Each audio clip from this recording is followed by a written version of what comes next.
Well, good morning. My name is Paul and this is Julie, and we are part owners of the Bluebird Summit. And what we'd like to do today is give you an idea of what we do in the winter, not to mention this beautiful landscape during the winter, but the necessity to go ahead and protect your evergreen trees from deer, because they will ravage, and it's not just browse, they devour the tops of the trees, and then come spring there's no growth or a slow growth.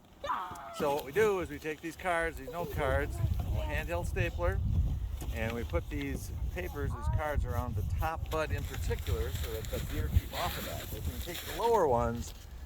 I'd like to keep them off those as much as possible too, but the top one is the one we're worried about because that's the one that grows straight up, as everybody knows. But here's what we do.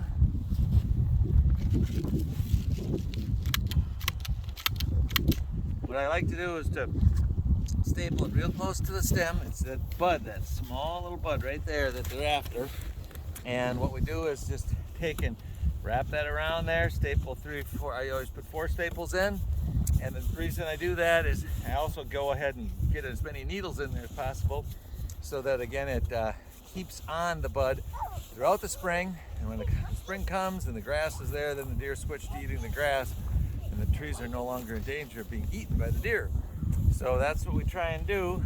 And the water and the rain and things in the spring, by the time that all takes place, that card washes away and then we're ready for another growth year. So that's what we do here at Bluebird Summit to keep the deer off the trees, the evergreen trees, because again, they are hungry, and for good reason. There's not a lot of food in the winter, but in fact, this is what they're after.